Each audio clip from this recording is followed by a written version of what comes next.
বিসমিল্লাহির রহমানির রহিম।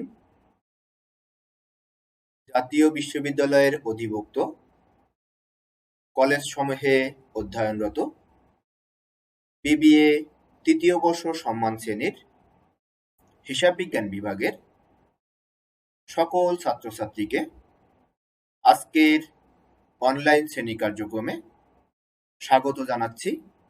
আমি গোলদার মোহাম্মদ মুহিতুল ইসলাম, সহকারী অধ্যাপক, হিসাব বিজ্ঞান বিভাগ, সরকারি তোলারাম কলেজ, নারায়ণগঞ্জ। প্রিয় শিক্ষার্থীবৃন্দ, আশা করছি তোমরা প্রত্যেকে সুস্থ আছো, পরিবারের সাথে নিরাপদে অবস্থান করছো, স্বাস্থ্যবিধি মেনে জীবনযাপন করছো। একটি দীর্ঘ সময় ধরে তোমাদের নিয়মিত শ্রেণী কার্যক্রম বন্ধ আছে। তোমাদের নিয়মিত অধ্যয়ন যেন চলমান থাকে সেই কথা বিবেচনা করে জাতীয় বিশ্ববিদ্যালয় কর্তৃপক্ষ আজকের এই অনলাইন শ্রেণী কার্যক্রমের আয়োজন করেছে। এই বিশাল কর্মযজ্ঞে অংশগ্রহণ করতে পেরে আমি অত্যন্ত আনন্দিত। মহান আল্লাহ তাআলার কাছে শুকরিয়া জানাচ্ছি সুস্থ অবস্থায় তোমাদের সামনে উপস্থিত হতে পেরে এবং এই চমৎকার কার্যক্রমে সরাসরি আমাকে অংশগ্রহণ করার সুযোগ করে দেওয়ার জন্য জাতীয় বিশ্ববিদ্যালয় কর্তৃপক্ষকে আন্তরিক ধন্যবাদ ও কৃতজ্ঞতা জ্ঞাপন করছি। প্রিয় শিক্ষার্থীবৃন্দ, তোমরা নিশ্চয়ই আমাদের এই ধারাবাহিক অনলাইন শ্রেণী কার্যক্রমে নিয়মিত অংশগ্রহণ করছো। তোমরা নিশ্চয়ই বিগত দুটি লেকচার কস্ট অ্যাকাউন্টিং এর উপর সেটি তোমরা দেখেছো। সেটি তোমাদের নিয়মিত অধ্যয়নে সহায়ক হয়েছে বলে আমাদের বিশ্বাস। আজ আমি কস্ট অ্যাকাউন্টিং এর উপরই দ্বিতীয় লেকচার পরিচালনা করব। আজ আমরা আলোচনা করব কস্ট অ্যাকাউন্টিং এর তৃতীয় অধ্যায় কস্ট বিহেভিয়ার অ্যানালাইসিস, এই অধ্যায়ের বিষয়গুলো নিয়ে। তাহলে শুরুতেই আমরা চলে যাই কস্ট বিহেভিয়ার অ্যানালাইসিস এই অধ্যায়ে সিলেবাসে কি কি বিষয়গুলো অন্তর্ভুক্ত আছে সেগুলো আমরা একে একে দেখে নেই। Basic assumptions and examples of cost functions, identifying cost drivers, cost estimation methods, steps in estimating a cost function using quantitative analysis, high-low method, regression analysis method, evaluating cost drivers of the estimated cost function, nonlinear cost functions, and data collection and adjustment issues. এবার আমরা দেখব আমাদের learning outcomes কি হবে। আজকের আলোচনা শেষে যে বিষয়গুলো সম্পর্কে তোমরা পরিষ্কার ধারণা লাভ করবে তার মধ্যে আছে ব্যয় আচরণ, পরিবর্তনশীল ব্যয়, স্থির ব্যয়, আধা পরিবর্তনশীল ব্যয় বা মিশ্র ব্যয়, দীর্ঘকালে সকল ব্যয়ই পরিবর্তনশীল এরকম একটি কথা প্রচলিত আছে, সে বিষয়টি নিয়ে আমরা আলোচনা করব। আধা পরিবর্তনশীল ব্যয়কে বিভক্ত করার বিভিন্ন পদ্ধতি রয়েছে। আমরা বিশেষ করে দুটি পদ্ধতি নিয়ে আলোচনা করব, একটি হাই-লো মেথড, আরেকটি হলো লিস্ট স্কয়ার মেথড। তাহলে এখন আমরা বিস্তারিত আলোচনায় চলে যাই। প্রথমেই আমরা দেখব ব্যয় আচরণ বা কস্ট বিহেভিয়ার। উৎপাদনের পরিমাণ পরিবর্তনের সাথে সাথে কিছু কিছু ব্যয় পরিবর্তিত হয়। কিছু কিছু ব্যয় একটি নির্দিষ্ট স্তর পর্যন্ত অপরিবর্তিত থাকে এবং উক্ত স্তর অতিক্রম করার পর পরিবর্তিত হয়, আবার কিছু কিছু ব্যয় মোটেই পরিবর্তিত হয় না। তাহলে ব্যয় এক এক সময় এক এক ধরনের আচরণ করে। ব্যয়ের এরূপ বৈশিষ্ট্যকে আমরা ব্যয় আচরণ বলছি। তাহলে এখন আমরা দেখে নিব আচরণের ভিত্তিতে ব্যয় শ্রেণী বিভাগ। প্রথমেই পরিবর্তনশীল ব্যয় বা ভেরিয়েবল কস্ট, স্থির ব্যয় বা ফিক্সড কস্ট, মিশ্র ব্যয় বা আধা পরিবর্তনশীল ব্যয়ও বলে থাকি বা মিক্সড কস্ট। এখন এই তিন ধরনের ব্যয় নিয়ে আমরা বিস্তারিত আলোচনা করব। প্রথমেই আমরা আলোচনা করব পরিবর্তনশীল ব্যয় বা ভেরিয়েবল কস্ট নিয়ে। যে সকল ব্যয় উৎপাদিত পণ্য সংখ্যার অনুপাতে বাড়ে বা কমে তাকে পরিবর্তনশীল ব্যয় বলে। এ ব্যয় মোট পরিবর্তনশীল কিন্তু একক প্রতি স্থির, যেমন কাঁচামাল, মজুরি ইত্যাদি। তাহলে পরিবর্তনশীল ব্যয়ের ক্ষেত্রে আমরা বলছি যে এটি আনুপাতিক হারে বাড়ে, এটি একক প্রতি বৃদ্ধি পেতে থাকে। এক ইউনিটের পরিবর্তনশীল ব্যয় যদি 30 টাকা হয়, তাহলে 2 ইউনিটের পরিবর্তনশীল ব্যয় 60 টাকা, 3 ইউনিটের 90 টাকা, এভাবে এটি আনুপাতিক হারে বাড়তে থাকে। সেটি কাঁচামালের ক্ষেত্রেও প্রযোজ্য, মজুরির ক্ষেত্রেও প্রযোজ্য।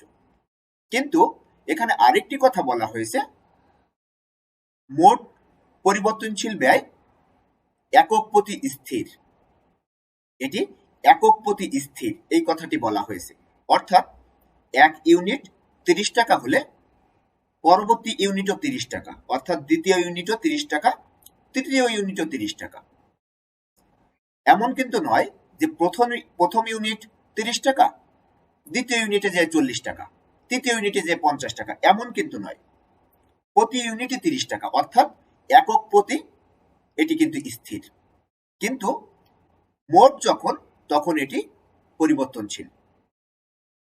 সেটাই আমরা বলছি যে এটিকে আমরা বলছি পরিবর্তনশীল ব্যয়। তাহলে পরিবর্তনশীল ব্যয়ের একটি চিত্র আমরা দেখে নিই। এখানে দুটি লাইন উঠে গেছে, তোমরা নিশ্চয়ই দেখতে পাচ্ছ, একটি লাল আর একটি নীল রঙের। যে লাল রঙের লাইনটি চলে গেছে, এই লাল রঙের লাইনটিকেই কিন্তু আমরা বলছি ভেরিয়েবল কস্ট বা পরিবর্তনশীল ব্যয়।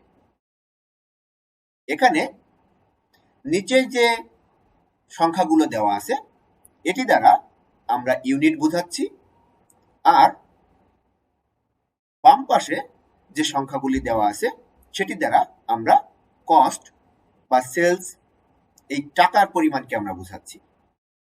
তাহলে ভূমি অক্ষে আমাদের থাকবে ইউনিটস, আর লম্ব অক্ষে বা ওয়াই অক্ষে আমাদের থাকবে টাকা। এখন আমরা দেখে নেই কোন লাইনটি কে আমরা কি বলছি।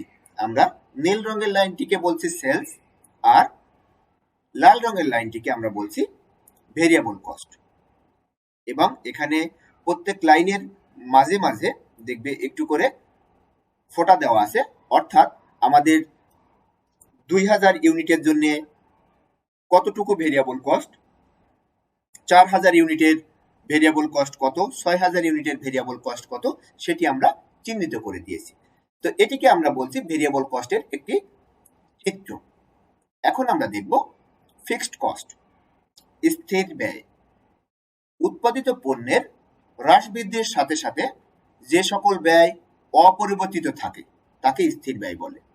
এই ব্যয় মোট স্থির কিন্তু একক প্রতি পরিবর্তনশীল, যেমন ভাড়া, কর ইত্যাদি।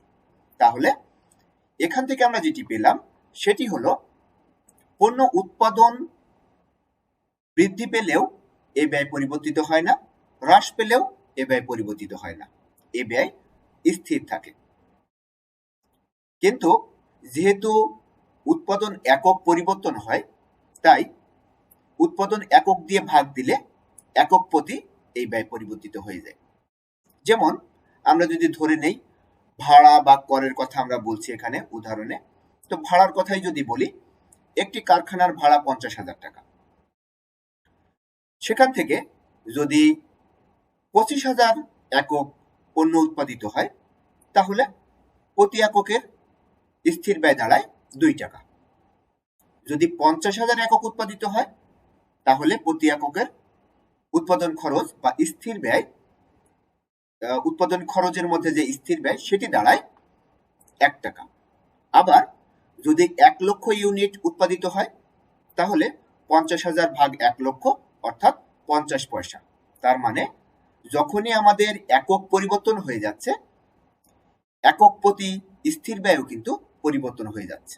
এজন্য আমরা বলছি স্থির ব্যয় একক প্রতি পরিবর্তনশীল কিন্তু মোট স্থির। 50,000 টাকা কিন্তু পরিবর্তন হয়নি। আমরা যদি 1 ইউনিটও উৎপাদন না করি তাহলেও আমাদের 50,000 টাকাই দিতে হবে। তার মানে উৎপাদনের সাথে এটি কোনোভাবেই সম্পর্কিত নয়। কি আমরা দেখব একটি চিত্রের মাধ্যমে। এখানে দেখো, আমি কার্সর দিয়ে দেখাই, এখানে নিচে একটা লাইন চলে গেছে, এটিকে আমরা ইউনিট বোঝানোর জন্য এই লাইনটা দিয়েছি। আর এই যে লাইনটি উপরের দিকে উঠে গেছে এই লাইনটিকে আমরা বলছি টাকা, কস্ট। তাহলে এটি ইউনিট, এটি টাকা। এখন এই ইউনিটের লাইনের বরাবর প্যারালাল, সমান্তরাল ভাবে ইউনিটের লাইনের সাথে আরেকটি লাল লাইন এদিকে সামনের দিকে চলে এসেছে, ডান দিকে চলে এসেছে। এই লাইনটিকে আমরা বলছি ফিক্সড কস্ট লাইন। আর যথারীতি আমাদের শূন্য থেকে একটি নীল লাইন উপরের দিকে উঠে গেছে, এটিকে আমরা বলছি সেলস। তাহলে যেহেতু এই ফিক্সড কস্ট লাইন আমাদের ইউনিটের সাথে সমান্তরাল ভাবে সামনের দিকে এগিয়ে গেছে, অর্থাৎ 0 ইউনিটেও যতটুকু আমাদের ফিক্সড কস্ট, আমাদের 8,000 ইউনিটেও আমাদের ততটুকুই fixed cost. Fixed cost change হয়নি, মোট স্থির ব্যয় স্থির রয়েছে, এটি পরিবর্তনশীল নয়। সেটাই আমরা এখানে বোঝানোর চেষ্টা করেছি। এরপরে আমরা দেখব আরেকটি কস্ট, যেটিকে আমরা বলছি মিশ্র ব্যয় বা মিক্সড কস্ট। তাহলে কি ধরনের কস্টকে আমরা মিশ্র ব্যয় বলবো সেটি দেখে নেই। যে সকল ব্যয় সম্পূর্ণ পরিবর্তনশীল নয় আবার সম্পূর্ণ স্থিরও নয় তাকে মিশ্র ব্যয় বলে, যেমন টেলিফোন বিল, বিদ্যুৎ বিল ইত্যাদি। টেলিফোন বিল বা বিদ্যুৎ বিলের ক্ষেত্রে আমরা বলতে পারি যে তুমি যদি সারা মাস কোনো কিছু, যদি একটি বাসায় যদি কোনো কিছুই না চলে, ফ্যান, লাইট, ফ্রিজ সবকিছু যদি অফ থাকে, তারপরেও কিন্তু একটি বিদ্যুৎ বিল আসে। কেন? কারণ লাইন রেন্টটা ফিক্সড, মিটারের যে রেন্ট সেটি ফিক্সড। টেলিফোন বিলের ক্ষেত্রেও একই ব্যাপার, কিন্তু যদি ব্যবহার করা হয় তাহলে ইউনিটের সাথে সাথে কিছু পরিবর্তনশীল ব্যয়ও সেখানে যুক্ত হয়। তাহলে কিছু ব্যয় এখানে স্থির, আবার কিছু ব্যয় এখানে পরিবর্তনশীল। এজন্য এটিকে আমরা বলছি মিশ্র ব্যয় বা মিক্সড কস্ট। এই লাইনটি উঠে গেছে, দেখো কিছুটা উপরের দিকে উঠে, টাকার পরিমাণ কিছুটা উপরের দিকে উঠে তারপরে এটি উঠে গেছে, অর্থাৎ এই অংশটুকু ফিক্সড, তারপরে এটি ভেরিয়েবল হয়ে উঠে গেছে। এই জন্য এই লাইনটাকে আমরা বলছি মিক্সড কস্ট লাইন। এই যে লাল লাইন দেখছো, এটিকে আমরা বলছি মিক্সড কস্ট লাইন। এর মধ্যে দুই ধরনের কস্ট কিন্তু রয়েছে, একটি ফিক্সড কস্ট আর একটি হলো ভেরিয়েবল কস্ট। এবং এই দুটিকে মিলেই, এই দুটি কস্টকে একসাথে করেই আমরা একটি ব্র্যাকেট দিয়ে দেখিয়ে দিয়েছি যে এই দুটি কস্টকে একসাথে করেই আমরা কিন্তু এই লাইনটিকে বলছি মিক্সড কস্ট। তাহলে আশা করি তোমরা মিক্সড কস্ট সম্পর্কে একটি পরিষ্কার ধারণা পেয়েছো। এখন আমরা চলে যাই, আমাদের একটি কথা বলা হয় দীর্ঘকালে সকল ব্যয়ই পরিবর্তনশীল। All cost are variable in the long run. এই কথাটির অর্থ কি? এই কথাটি নিয়ে আমরা একটু এখন আলোচনা করব। আমরা দেখেছি আচরণের ভিত্তিতে ব্যয়কে 3 ভাগে ভাগ করা যায়। একটি হলো স্থির ব্যয়, একটি হলো পরিবর্তনশীল ব্যয়, আরেকটি হলো আধা পরিবর্তনশীল ব্যয়। এখন এই 3 ধরনের ব্যয়ের যে ধরন সেটি আমরা একটু দেখি। ডান দিকে আমরা ছকে ডান দিকে লিখে দিয়েছি যে স্থির ব্যয় নতুন স্তরে স্থির কখন? একটি নির্দিষ্ট স্তর বা সময়ের পর, অর্থাৎ একটা নির্দিষ্ট সময় পর্যন্ত স্থির ব্যয় স্থির থাকে, অথবা একটি নির্দিষ্ট স্তর পর্যন্ত স্থির ব্যয় স্থির থাকে। সেটি কেমন সেটি আমরা একটু বোঝার চেষ্টা করি। ধরে নাও আমাদের যে ফ্যাক্টরিটি আছে সেই ফ্যাক্টরির ভাড়া 50,000 টাকা, কিন্তু একটি ফ্যাক্টরির তো একটি নির্দিষ্ট উৎপাদন ক্ষমতা থাকে। যে মেশিন রয়েছে, যে মেশিন সেট আপ রয়েছে, সেই মেশিন এক মাসে 1 লাখ ইউনিট প্রোডাক্ট তৈরি করতে পারে। তাহলে নির্দিষ্ট স্তর বলতে এখানে আমরা বোঝাচ্ছি 1 লাখ ইউনিট। এখন যদি কোনো কারণে এমন হয় যে রেগুলার 1 লাখের বেশি ইউনিটের অর্ডার আসছে, কখনো কখনো 1.5 লাখ ইউনিটের অর্ডার আসে, কখনো কখনো 2 লাখ ইউনিটের অর্ডার আসে, তখন মালিক পক্ষ চিন্তা করে যেহেতু এই পণ্যের ডিমান্ড আছে, তাহলে আমরা আরেকটি ফ্যাক্টরি স্থাপন করতে পারি। আরেকটি ফ্যাক্টরি স্থাপন করতে গেলে স্বাভাবিকভাবেই দ্বিগুণ স্থির ব্যয় হবে। তাহলে দ্বিগুণ স্থির ব্যয় যদি হয়, তার মানে একটি নির্দিষ্ট স্তর পর্যন্ত কিন্তু এটি স্থির ছিল, এখন কিন্তু সেটি পরিবর্তনশীল ঠিক না, নতুন স্তরে যে এটি আবার স্থির হলো। অর্থাৎ আগে যদি 1 লাখ টাকা খরচ হতো, এই ফ্যাক্টরিটির ভাড়া হিসাবে যদি 1 লাখ টাকা দেওয়া হতো, তাহলে এখন আরেকটি ফ্যাক্টরি ভাড়া নিলে 2 লাখ টাকা খরচ হবে। তাহলে নতুন স্তরে যে এটি স্থির হলো। আবার কখনো কখনো সময়ের সাথেও স্থির ব্যয় পরিবর্তন হয়। যেমন একটি ফ্যাক্টরি 10 বছর ধরেই ভাড়া আছে 1 লাখ টাকা, কিন্তু সারা জীবনই কি এর ভাড়া 1 লাখ টাকাই থাকবে? সবকিছুরই তো দ্রব্যমূল্য যেমন বাড়ে, তেমন স্বাভাবিকভাবে ভাড়াও কিন্তু বাড়ে। তাহলে একটি নির্দিষ্ট সময় পরে যেয়ে কিন্তু এটিও বৃদ্ধি পেতে পারে। তাহলে আমরা বলছি যে সময় একটি নির্দিষ্ট সময় পর অথবা একটি নির্দিষ্ট স্তর পর স্থির ব্যয়ও পরিবর্তন হতে পারে, তবে এটি আনুপাতিক হারে নয়, বরং নতুন স্তরে যে এটি আবার স্থির হয়। হয়তোবা আগে 1 লাখ টাকা ছিল, এখন 1,20,000 টাকা হয়ে গেছে, কিন্তু 1,20,000 টাকা যেও সেটি কিন্তু স্থির হয়েছে, কিন্তু পরিবর্তন কিন্তু হয়েছে। আগে 1 লাখ ছিল, এখন 1,20,000। অথবা যদি দুটি ফ্যাক্টরির কথা যে বললাম, আগে 1 লাখ টাকা ফ্যাক্টরি ভাড়া ছিল, এখন দুটি ফ্যাক্টরির ভাড়া 2 লাখ টাকা, তার মানে এটি কিন্তু পরিবর্তন হলো। আর পরিবর্তনশীল ব্যয় পরিবর্তনশীল, এটি তো বলার অপেক্ষাই রাখে না। আধা পরিবর্তনশীল ব্যয় সেটিও আংশিক পরিবর্তনশীল। তার মানে আমরা যেটি দেখলাম সেটি হলো তিনটি ব্যয়ই কোনো না কোনো সময় পরিবর্তন হচ্ছে। এজন্য আমরা বলছি উৎপাদন নির্দিষ্ট স্তর অতিক্রম করলে স্থির ব্যয় নতুন স্তরে পৌঁছায়, একইভাবে নির্দিষ্ট সময় অতিক্রম করার পর স্থির ব্যয় নতুন স্তরে পৌঁছায়। নতুন স্তরে পৌঁছানোর পর স্থির ব্যয় আবার স্থির হয়। যেহেতু নির্দিষ্ট স্তর বা সময়ের পর স্থির ব্যয়েরও হ্রাস বৃদ্ধি ঘটে, তাই দীর্ঘকালে সকল ব্যয়ই পরিবর্তনশীল। কেন আমরা স্থির ব্যয়ের উপর ফোকাস করলাম? কারণ পরিবর্তনশীল ব্যয় তো আগেই পরিবর্তনশীল, আধা পরিবর্তনশীল ব্যয় সেটিও আংশিক পরিবর্তনশীল। শুধুমাত্র স্থির ব্যয় নিয়ে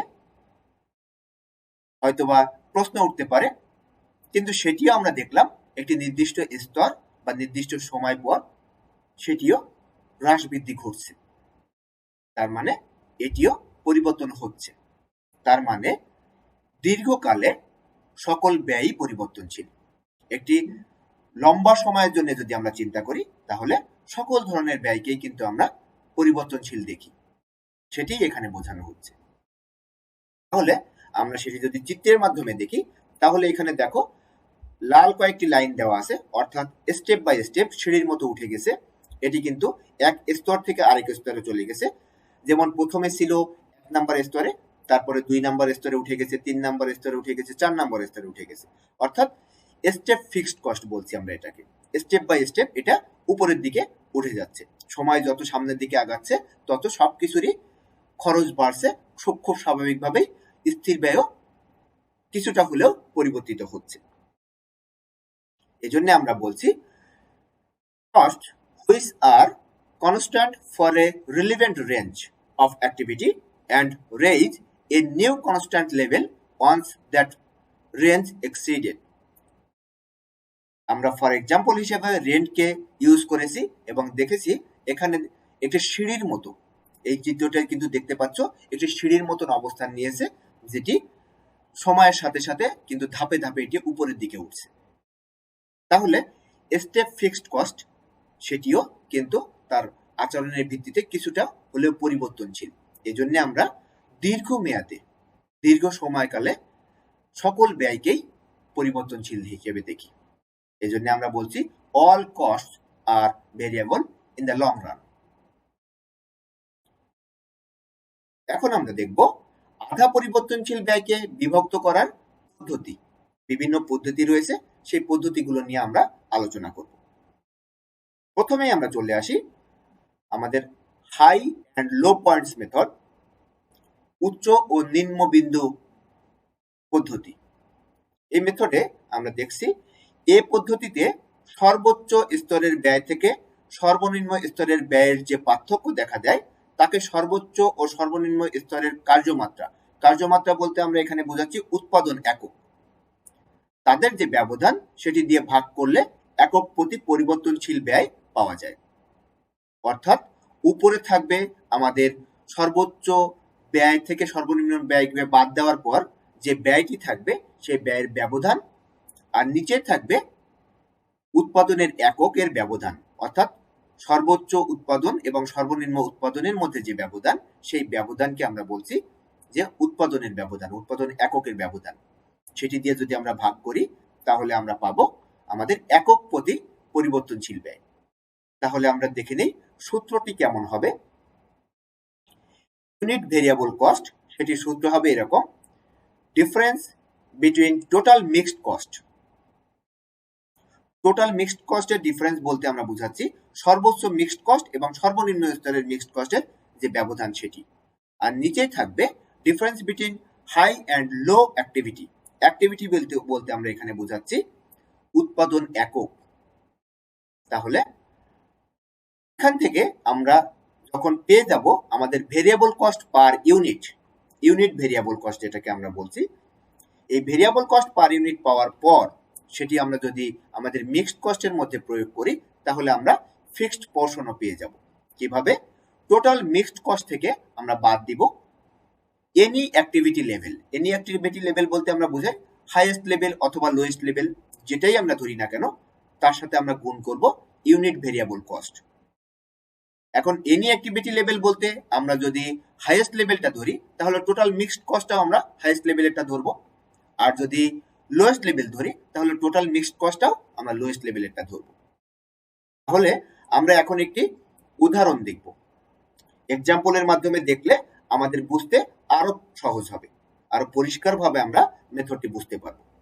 তাহলে আমরা দেখি, এখানে বলা আছে calculate fixed and variable cost from the mixed cost given below for the month of May to August of a company। তার মানে মে থেকে আগস্ট পর্যন্ত কোম্পানির বিভিন্ন তথ্য দেওয়া আছে। কি কি তথ্য দেওয়া আছে? একটি হলো প্রোডাকশন ইউনিট দেওয়া আছে, আরেকটি হলো মিক্সড কস্ট, কোম্পানির মিক্সড কস্ট কত সেটি দেওয়া আছে।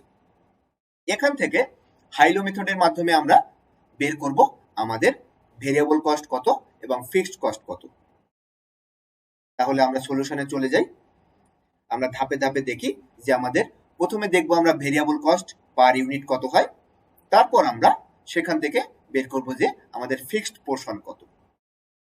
তাহলে প্রথমে আমরা ভেরিয়েবল কস্টের সূত্র ব্যবহার করি। এখানে আমাদের উপরে থাকবে আমরা বলেছিলাম কস্ট, মিক্সড কস্ট এবং মিক্সড কস্টের ব্যবধান। সর্বোচ্চটা এখানে আছে মিক্সড কস্টের মধ্যে। দেখো এখানে মে মাসে 32,000, জুন মাসে 30,000, জুলাই মাসে 34,000, আগস্ট মাসে 36,000। এখান থেকে আমরা সব থেকে বড় যেটি সেটি হলো 36,000 এবং সব থেকে ছোট যেটি সেটি হলো 30,000। আমরা সব থেকে বড় 36,000 থেকে সব থেকে ছোট 30,000কে বাদ দিয়ে দিলাম।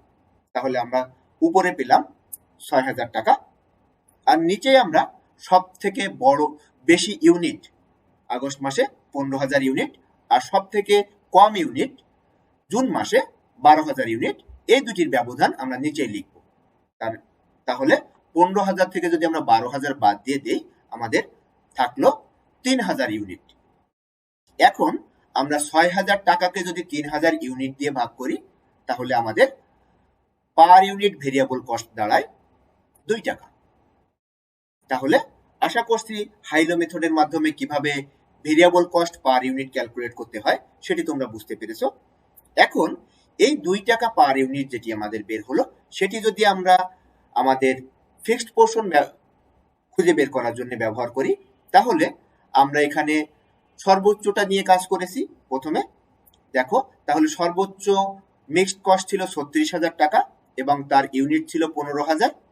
তাহলে 36,000 টাকা থেকে আমরা বাদ দিয়েছি 15,000 ইন্টু আমাদের পার ইউনিট ভেরিয়েবল কস্ট 2 টাকা। তাহলে 15,000 তার সাথে যদি 2 টাকা গুণ করা হয় তাহলে 30,000 টাকা। সেই 30,000 টাকাকে আমরা যদি 36,000 টাকা থেকে বাদ দেই, তাহলে আমাদের হাতে থাকে 6,000 টাকা। এই 6,000 টাকাকে আমরা বলছি আমাদের ফিক্সড পোর্শন। এখন এটিতে আমরা সর্বোচ্চটা ব্যবহার করে পেলাম, তাহলে সর্বনিম্নটা ব্যবহার করেও কি আমরা একই জিনিস পাবো সেটি আমরা দেখি। আমরা যেহেতু আমরা 2 টাকা আমাদের ভেরিয়েবল কস্ট পাচ্ছি, তাহলে এখন আমরা 30,000 টাকার উপর যদি এটি প্রয়োগ করি, যেটি ছিল আমাদের লোয়েস্ট কস্ট, তাহলে 30,000 টাকা যখন আমাদের লোয়েস্ট মিক্সড কস্ট, তখন আমাদের প্রোডাকশন 12,000 ইউনিট।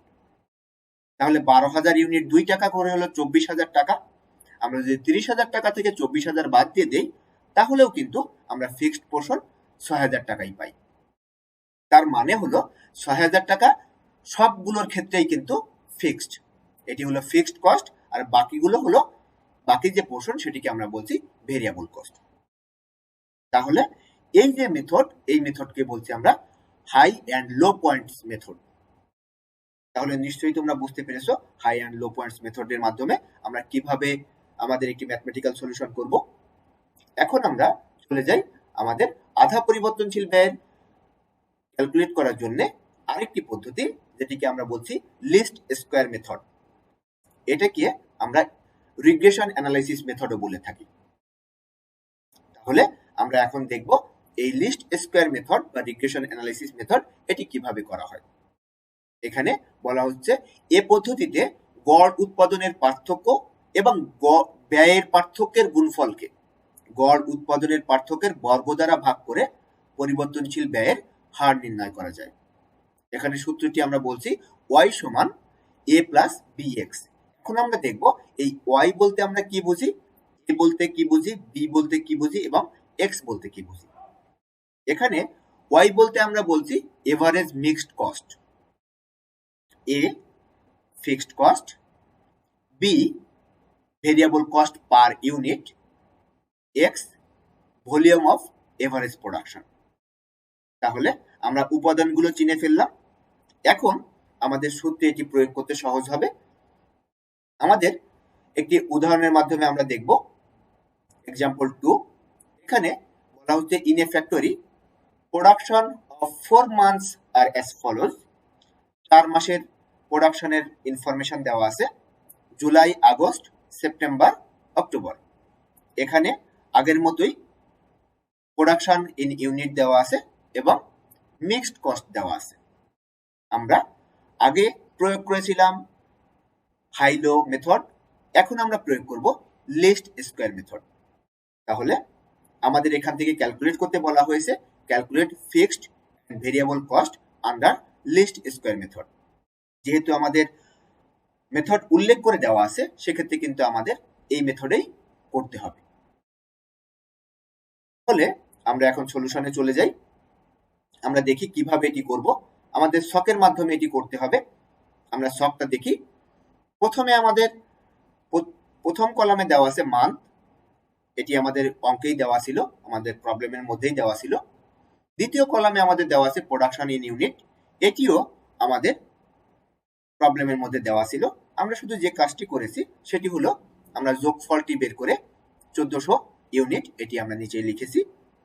মিক্সড কস্ট আমাদের দেওয়া আছে, সেটিও আমাদের প্রবলেমের মধ্যে দেওয়া ছিল। আমরা শুধু যেটি করেছি সেটি হলো আমরা যোগফলটা নামিয়েছি 19,000 টাকা।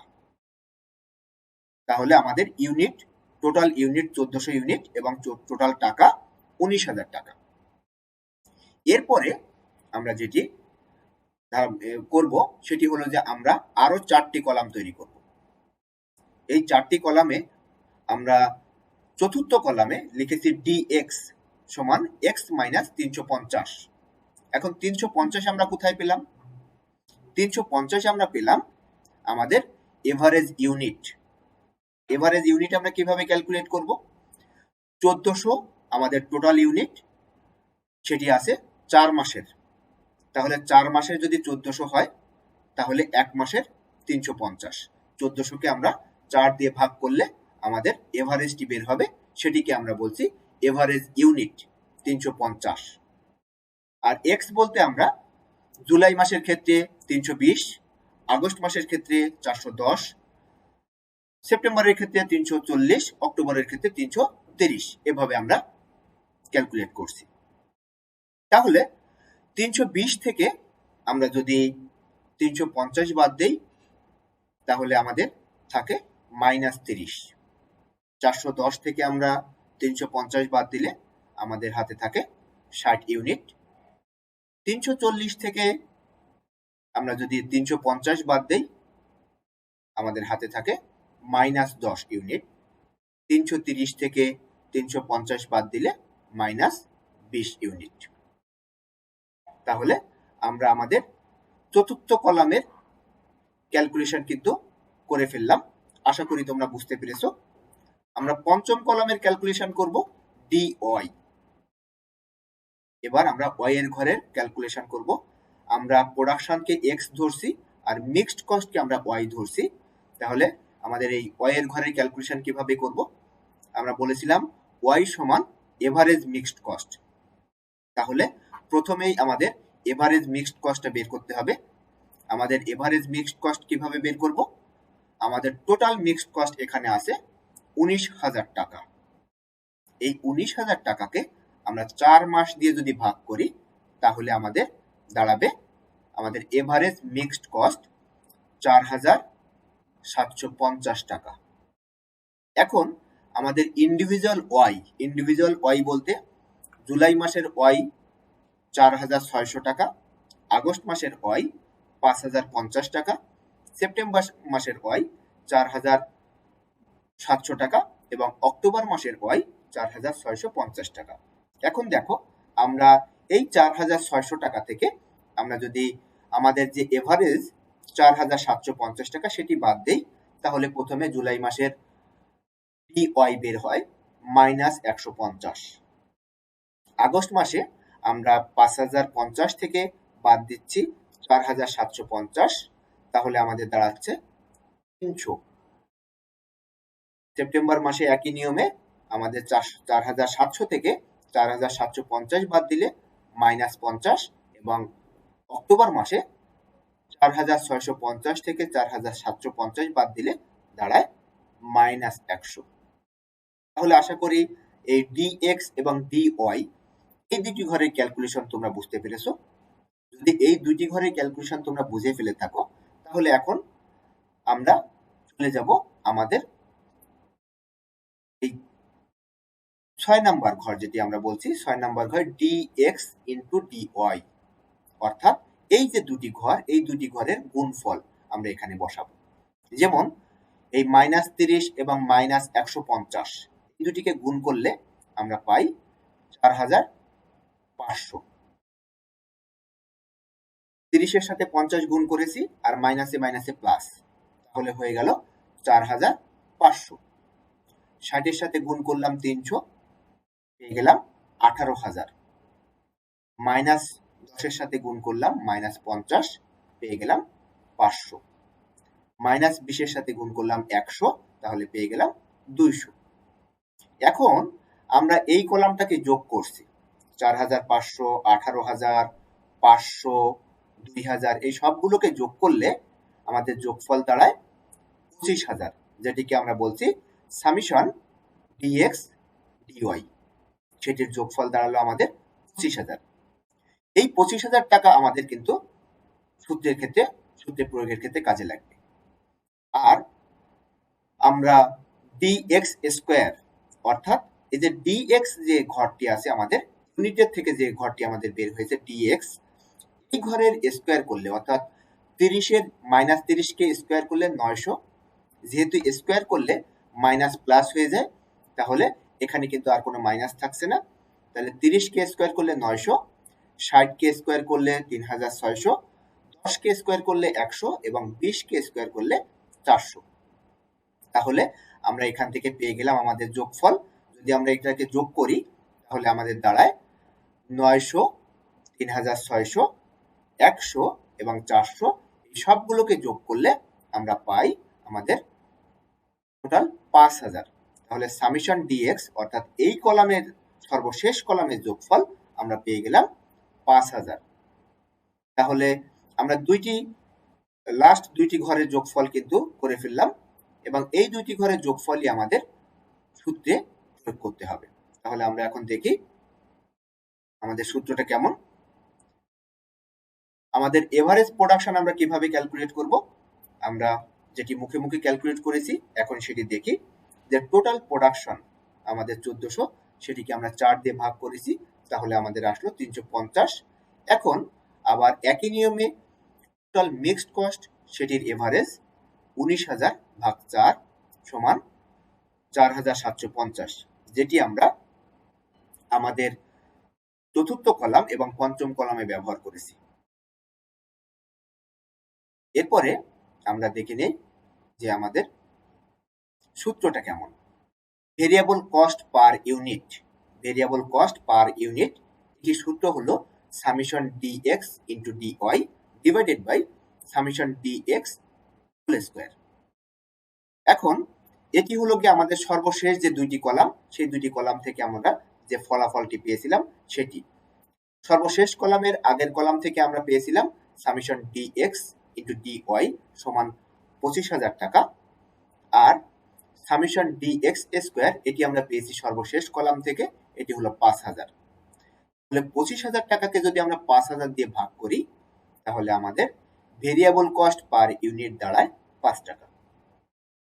তাহলে আমরা পার ইউনিট ভেরিয়েবল কস্ট কিন্তু ক্যালকুলেট করে ফেললাম। এখন আমরা যদি এটি আমাদের ইকুয়েশনের মধ্যে বসাই, আমাদের ইকুয়েশনটা নিশ্চয়ই তোমাদের মনে আছে, y সমান a প্লাস bx। আমরা উপাদানগুলো বলেছিলাম কি কি আমাদের উপাদান, যে y সমান আমাদের এভারেজ মিক্সড কস্ট, a কে আমরা বলেছিলাম ফিক্সড কস্ট, b কে আমরা বলেছিলাম ভেরিয়েবল কস্ট পার ইউনিট, আর x কে আমরা বলেছিলাম ইউনিট, এভারেজ ইউনিট। সেই উপাদানগুলো আমরা এখন ইকুয়েশনের মধ্যে বসালাম। তাহলে দেখো ইকুয়েশনটাকে যদি আমরা এখন সমাধান করার চেষ্টা করি তাহলে 5 ইন্টু 350, তাহলে 1750, তাহলে a প্লাস 1750। এখন যদি আমরা এর মানটা বের করতে চাই তাহলে 4750, সেখান থেকে আমরা 1750 কে বাদ দিব। আমরা যদি স্থান পরিবর্তন করি, আমাদের ইকুয়েশনের মধ্যে যদি কোনো ফিগারের স্থান পরিবর্তন করি অর্থাৎ সাইড পরিবর্তন করি তাহলে তার চিহ্নটাও কিন্তু পরিবর্তন হয়ে যায়। আমাদের এই 1750 ইউনিটের আগে ছিল প্লাস, এখন যেহেতু এটি বাম পাশে চলে আসছে এজন্য এটি হয়ে যাচ্ছে মাইনাস।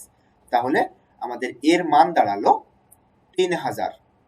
তাহলে 3000কে আমরা বলছি ফিক্সড কস্ট, মানে 3000 টাকা।